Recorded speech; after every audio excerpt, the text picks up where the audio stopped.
Good morning, good afternoon. I'm Emily Hawthorne, a senior analyst at RANE.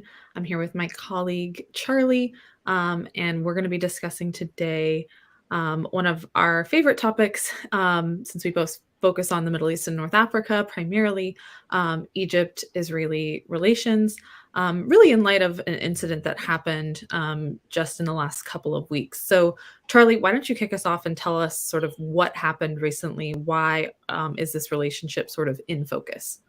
Sure. So what happened a few weeks ago was on June 5th, or June 3rd. June 3rd, it was over a weekend. An Egyptian conscript police officer, he crossed into the Israeli side, over the Egyptian-Israeli border. He went through an unlocked gate to get to the Israeli border post, and he shot and killed three Israeli soldiers, while the remaining Israeli soldiers shot and killed him. It was a big deal. It was the first, I think, major attack since 2011, if I remember right. I don't remember what the last attack was. It was a while ago. And this was a situation where the guy had apparently, the report suggests he was aiming to conduct a larger attack. He had a backpack with him with extra ammunition. So suggested that he may have been, aiming to conduct a larger attack, but his motive is still somewhat unclear. There hasn't been a militant group claiming responsibility or anything like that. So that's kind of where it is for right now. The Israelis, for their part, have disciplined some of their personnel for security lapses at the border post, but they're conducting a joint investigation with the Egyptians, and there haven't been any follow-up attacks so far. So it appears this could be appears more increasingly likely this was a one-off. What's the political, what's the political impact been, either for the Israelis or the Egyptians, from your standpoint? Yeah, I think your question about what is the political impact gets to why this incident, which anytime there's deaths, it matters, but it's relatively small as far as a security incident goes. But it sort of immediately sparked concern about whether there could be a disruption to this relationship between Egypt and Israel. And I think it's the political dynamics between them are really important to understand, and sort of give the context for why anyone who follows this space and is maybe has business operations in this space, why they would be concerned about any potential rupture there. And that's because the peace agreement between Egypt and Israel is really critical. It was the first peace agreement between Israel and any of the Arab states when it was signed in 1979 with U.S. brokerage, and then when Egypt and Israel sort of formed normalized diplomatic relations in the following year. And since that time, there's certainly been a significant amount of tension, but they've recalled each other's ambassadors several times over the years, but largely they have cooperated. They have worked pragmatically on economic cooperation, but especially on security cooperation. They have a lot of shared interests in trying to protect against militancy, whether that's in the Sinai or in the Gaza Strip, even though Egypt plays a really unique role here as a country that does support Palestinian statehood. It also is a country that is very concerned about its own security in case there was sort of a snowballing of militancy in the Gaza Strip, which does border Egyptian territory. The Rafah crossing is right there.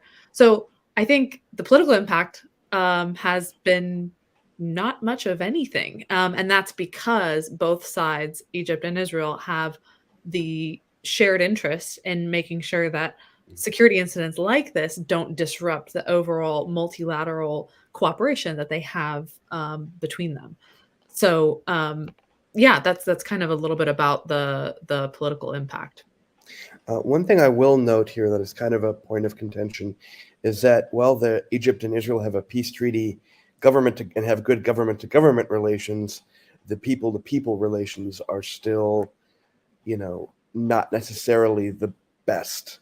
I recall following the attack, there were scattered reports on social media of Egyptians celebrating the attacker and that kind of thing. So there's still, I would say, open wounds there as far as the people to people connection, and it's kind of that's kind of been a sticking point in the even in the security relationship. And So that's a really important point that you bring up, and is something that you see really across the Middle East right now, as more and more of the Arab states are either considering normalizing ties with Israel or are normalizing ties with Israel, like Morocco normalized ties with Israel, the UAE normalized ties with Israel.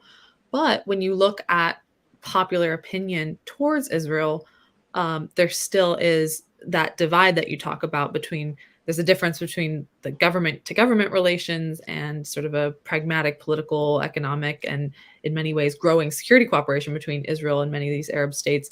But there still is a negative public opinion overall of Israel. And that has everything to do, of course, somewhat obviously, everything to do with what's going on with the Palestinians, what's going on with the Israeli government annexing territory, talking about annexing territory, their actions in places like the West Bank and Gaza Strip, etc.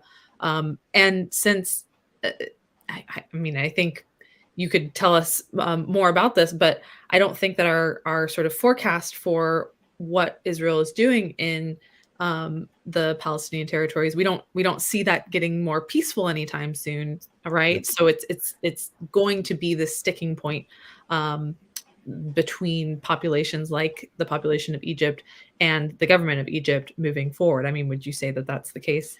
Yeah, that is generally the case. I think we've mentioned this before, but Egypt played a major role in ending the May 2023 Gaza kerfuffle mini war between Israel and the Palestinian Islamic Jihad.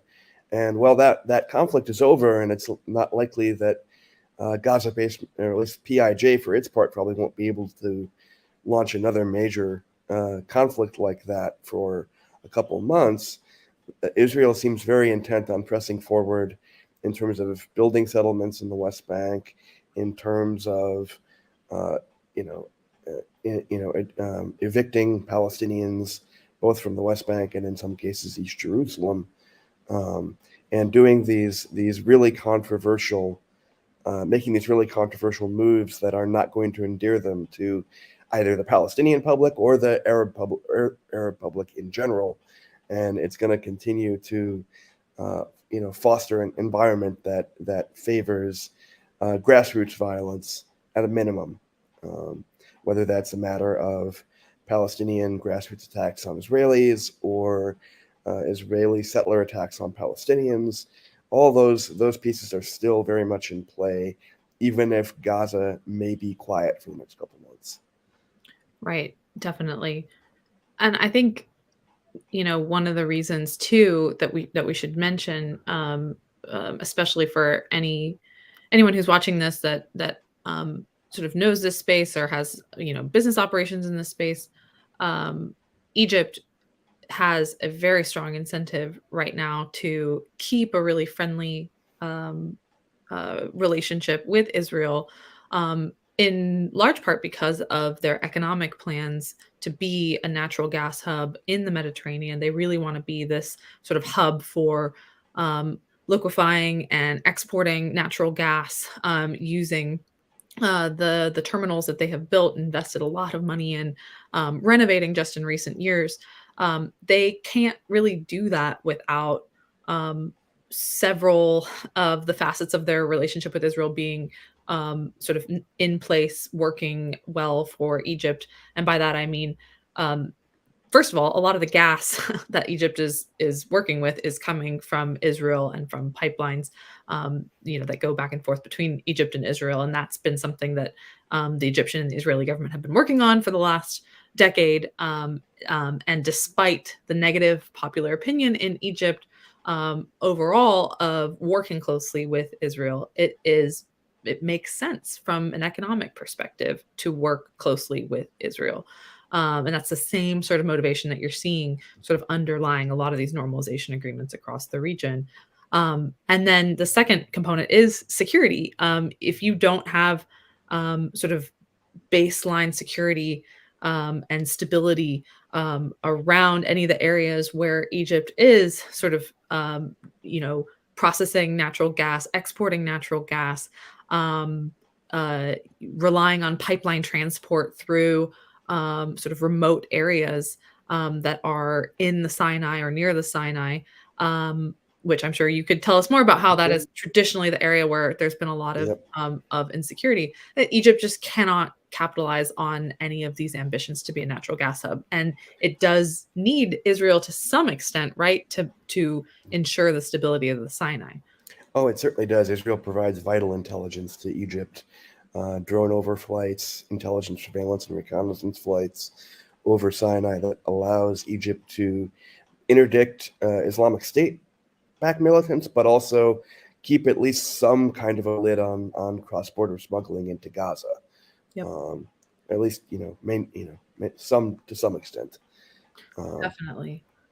I think that that is all that we have time for today on this topic. But certainly, both Charlie and myself and other members of the team have written more on this topic and others. And you can find that at rainetwork.com. Thank you for joining us.